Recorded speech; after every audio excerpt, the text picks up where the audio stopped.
Hi everyone, and welcome to what is the first in a long series, we hope, of webinars on the new platform Mobycon Academy. We're really hoping that this new way of streamlining our programming will be an even better way of interacting with our audience and sharing our learning and knowledge with you. So welcome and thanks for coming. In tonight's webinar, we're going to introduce the Good Street, the new approach for rebalancing place and mobility. And what we're going to do is explore the historical context that has got us to this point and help you understand how we've come over the last 100+ years to get to the point of developing the document we'll present today. This is actually the first of a three-part series, so tonight we're going to look more at the history and a brief introduction, and then in future episodes our colleagues will get more into the technical information. But as with everything, it's good to understand where we came from. So to introduce ourselves, for those who haven't joined us, my name is Melissa Bruntlett, and I am the International Communications Specialist here at Mobycon, and I'll allow my colleague to introduce himself. Hello, everyone. I am Stephen Kurtz, and I'm a mobility advisor with Mobycon. And so we're going to start the presentation. It's going to be lasting about 45 minutes. Afterwards, there'll be a chance to ask a few questions through the Mentimeter. If you guys have been with us before, you might know the Mentimeter function. And yeah, there will also be other than the Q&A, there'll also be a Mentimeter throughout to have a chance to ask questions and respond. So we will start with exactly that. Our first question is, who is joining us today? What are you? Are you a traffic engineer, enthusiast, politician, urban planner? I mean, we've got a number of options. If you haven't used the Mentimeter function before, go to menti.com and you use the code that's at the top of, should be over here, no, other side, should be that way, 75 74 36 6, and you can enter in that code, and you should have the options to choose one of the options for this question.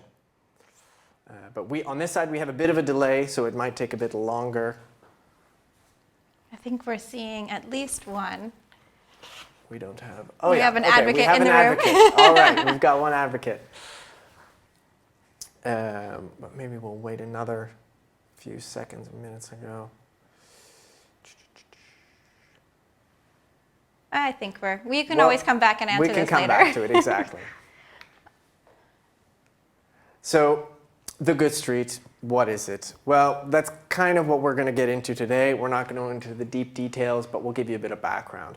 Originally in Dutch, known as verkeer in de stad, I guess translated as traffic in the city, which sounds a little odd, so we've made it the Good Street. And that's really what it's about, is how to make a good street.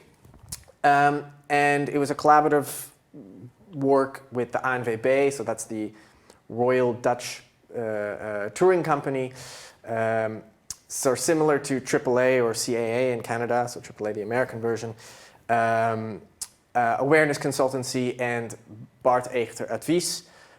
It's been an ongoing partnership, and we finally come up with an English version. So the goal of it is to provide municipalities, also advocates, I mean, it's not exclusively for municipalities, but is to provide a new guiding approach to designing and rebalancing space and mobility. And these are two elements that are going to recur throughout the discussion of the Good Street. But we'll get to that later in the future slides. So, of course, in order to understand how we've come to create the Good Street, it's important to start with a bit of a history lesson. And so let's have a brief look at the history of mobility in the Netherlands and how that has influenced the changes over time. So, first off, Dutch cities at the turn of the 19th century had really had a humble beginning. You know, you had a lot of horse and cart, pedestrians, a few bikes as the bike started to come over the channel from England, the safety bicycle making its debut over here, and then becoming a mainstay, as many of you might already know, of Dutch cycling culture. And those speeds at which people were moving were very slow, and so there was a lot of mixing. There wasn't this idea of delineation of space like we have today, because people were moving slow enough that they could respond. And this really wasn't a unique situation to Dutch cities or European cities, as many of you probably know. This was also what was happening in America. So this picture here is from Victorian New York City, where you can see lots of pedestrians, you can see people walking in and out of the street, horse and cart, of course. And once again, those modal speeds were just as slow, and you can even see a little bit blurred there on the bottom left-hand side is a gentleman walking in front of a horse and cart, and no worry for fear or danger. And this was very much the mobility landscape at the turn of the century. And then, pre-war, we start to see the introduction of cars a little bit more, both in Europe and in North America. And then post-war, they start to become a lot more prevalent. And public space and road design was adapted to make way for this design of the future, the automobile, that would provide the freedom and independence that people were looking for or think they were looking for. And so cities in the Netherlands very much bought into the global phenomenon of this vehicle and paving the way for it. But as the dominance of cars increased, so did the comfort of those streets start to diminish, and Dutch people had to become more accustomed to more hostile streets. And the bicycle, as with many other places in the world, started to be seen more as a tool for recreation, a toy for kids. And those that did continue to cycle, even here in the Netherlands, cycling numbers still stayed relatively comfortable, but they were then having to deal with much more hostile situations and trying to fight for space, and were losing. And so at some point, again, early 70s, was a spirit of change. It was a confluence of events that kind of created this nice soup, you could say, for this to happen. So activists and advocates alike came together and started fighting for a more, let's say, safe and fair distribution of street space. And there were two specific things. The first was the movement of Stop de Kindermoord, which translates roughly to Stop Child Murder. And what was happening is there were a lot of traffic accidents effectively killing children throughout the Netherlands, and people were not standing for that. There were protests, and this is statistically proven, that there were that many accidents, and people were not standing for that. So in this picture here, you see people out in the streets saying that they're having enough, I believe, given they're talking about the pipe, this is in Amsterdam. They're fighting to make more safer streets for their kids. There we go. Yeah. So again, as I said, we've got a second part 2 and part 3. The second one is balancing place and flow. Our colleague Leonard Nout is going to go into more detail about how to do this in a more practical sense. Today we've gone kind of over about the history and the theory. And in part 3, Evelien de Jong and Martijn Schutte are going to go into more detail about putting it into action. This is an opportunity to look at more concrete examples and perhaps some images of where this has been done actually. So the next one's in December 2nd, and the one with Martijn and Evelien will be on January 6th. So we've got the Good Street available. It's available to download on our website. There should be a download section on our website now, and it's there. And it will also be available on the Mobycon Academy. So it's a PDF, and it's downloadable. It's quite a large file, but it's got a lot of useful information in it.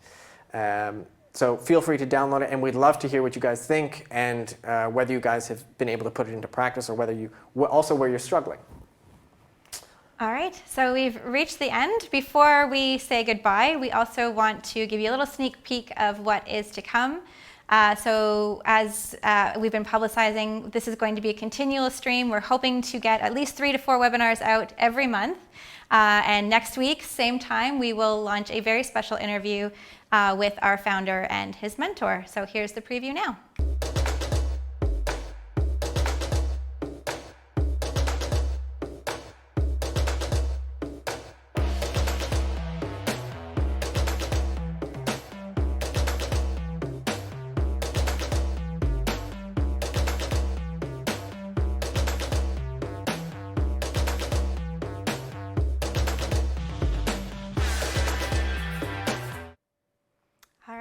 So thanks, everyone. It's been a lot of fun preparing the Mobycon Academy and getting this space ready to share with you. And we really look forward to sharing future episodes with you. The next week is actually quite a fun little bit. I happened to be in the room during the interview, and it's a nice little interaction between our CEO and his mentor and former teacher. So we hope you come and check out that. As an added bonus, for the month of November, everyone who signs up for Mobycon Academy will have access to both our regular webinars like today and the premium content, which includes the interview next week, interviews to follow, and the study. We are going to be doing a study tour this month as well, so make sure to check that out. But starting on December 1st, those will move into the premium category for paid membership. So if you enjoy them this month and you want to keep checking them out in months to come, be sure to subscribe. In the meantime, again, thanks again. Thank you, Stephen, for joining me. Thank you, Melissa, for having me. It was lovely. It was great to prepare this. It was a lot of fun. I loved the historical stuff, talking about that, and had to dig around and look at all these old photos, streets I've even been on myself. So it was a pleasure. Awesome. All right, thanks everyone, and we will see you next time. Thanks, guys.